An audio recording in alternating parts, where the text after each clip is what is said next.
knowing there were Aboriginal people practicing forms of agriculture all over this country. Why isn't it known? It's the oldest form of agriculture on the earth. Tell your children. And so I had to write that story. And so that's the opening story. Wow. And it's very sensitive. You know, it doesn't talk about, the stuff that comes to our mind, the stuff that happened. It's not, it's about the other stuff, the beautiful connections between black fella and white fella that, it did occur. It wasn't the majority. We clearly know that. I'm not hiding from that. But yeah, it's a very sensitive way to just plant the seed and start to bring that to our young children. I've been listening to these off Bandcamp, which must be maybe a new modality for you. Digital download, yeah. Okay. So I've been listening to these with my 3-year-old mainly to relax and help her go to sleep, and I find that they're really lovely.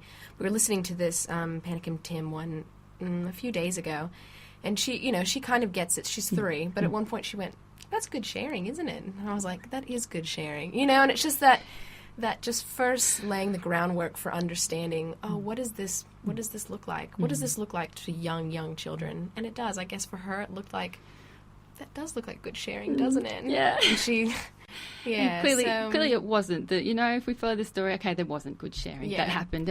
And we know that, and we need to know that and be aware of that. And there could be good sharing. Yeah. We could, as adults. We could do it. What I love just listening to this is the concept of when we look about sustainability and how to bring that into our children's life, even when we don't live in an environment or a context that actually necessarily supports that. Music and stories such as Annie's Listening to the Land, it provides that opportunity to then go, we just heard this story, we just heard this song, let's talk about that. What does that, what did you hear in that, or what do you think of that, or how can we incorporate that into our lives, different aspects? I think when I hear feedback, like children are planting seeds and collecting seeds and planting seeds, and when I hear that children play, or the city farm, which is another story I want to quickly talk about, which brings all these principles into an urban setting. Again, sharing. It ultimately comes down to sharing, but it also comes down to hope. A suburban neighbourhood start to set up their own farm. And yeah, sure, we know as adults that would be so tricky. There would be so much stuff that would make that very difficult to do. So of course it's told on a very childlike perspective. Why am I saying all that?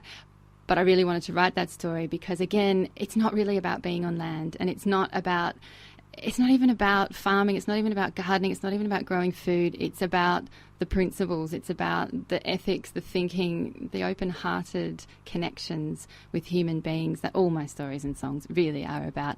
The physical, if we don't get the deeper, if we don't change the way we open our hearts to each other, we can go and do all these, ethical gardening practices all we want, but we're going to end up in the same boat because we'll just, the same patterns will play out again and again. So, yeah, I guess it is humanity. That nature are the metaphors always, because it's all there in nature. If we look at the way nature exists and sustainably exists by itself, of itself, it's all modelled for us. One thing that's really, really special about living on land the way we do at the moment, all together, most of the time, is that the boys help me a lot with the stories and the songs that I write. And so this song especially features, actually all of the songs. I think pretty much every song on the new album has my children singing on it, especially this beautiful boy sitting beside me who's graciously agreed to do this with me today. I think that's a really lovely thing to share. Feed the soil, catch the sun, keep the water flowing till the growing's done. Feed the soil, catch the sun, keep the water flowing till the growing's done. For goodness above, we need goodness below, so dig deep, everyone.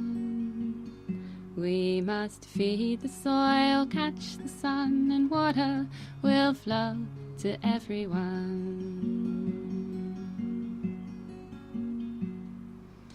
Feed the soil, catch the sun, keep the water flowing till the growing's done. Feed the soil, catch the sun, keep the water flowing till the growing's done. For goodness above, we need goodness below, so dig deep, everyone. We must feed the soil, catch the sun, and water will flow to everyone. Feed the soil, catch the sun, keep the water flowing till the growing's done.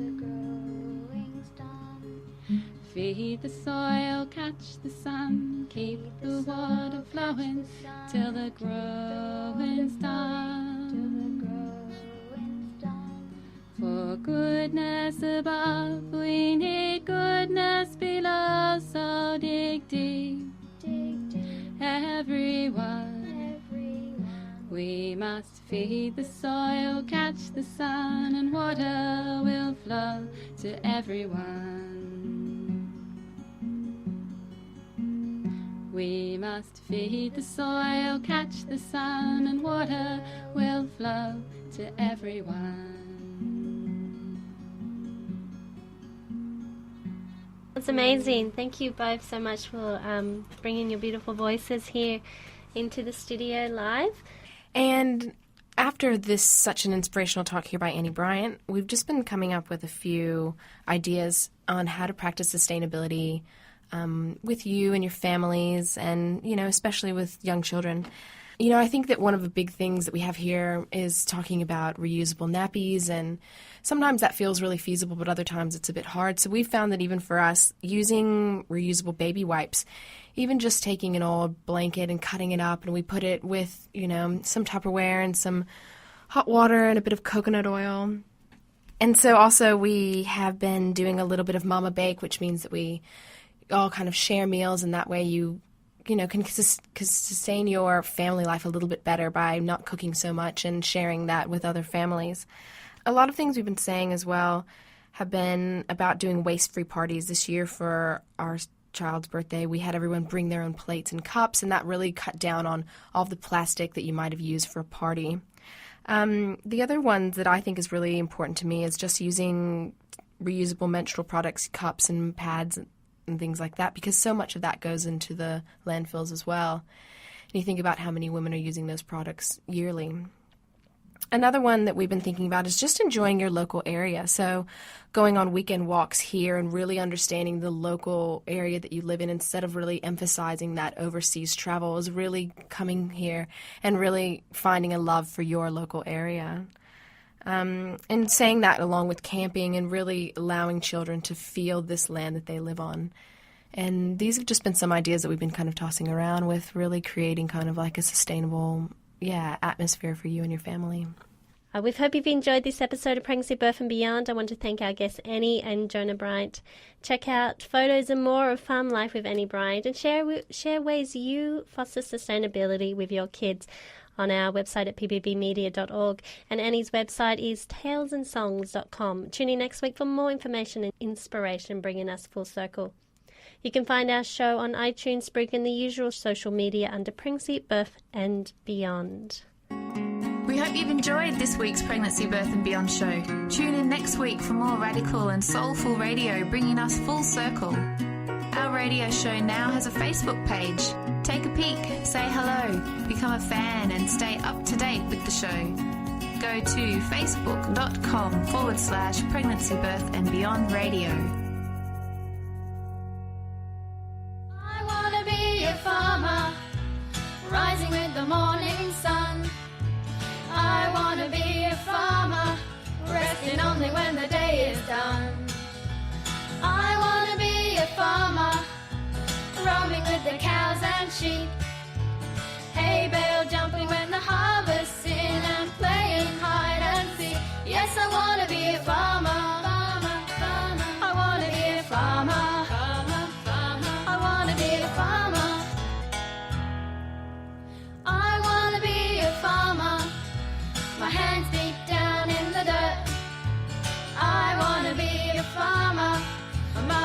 muddy hat, muddy shirt. I wanna be a farmer.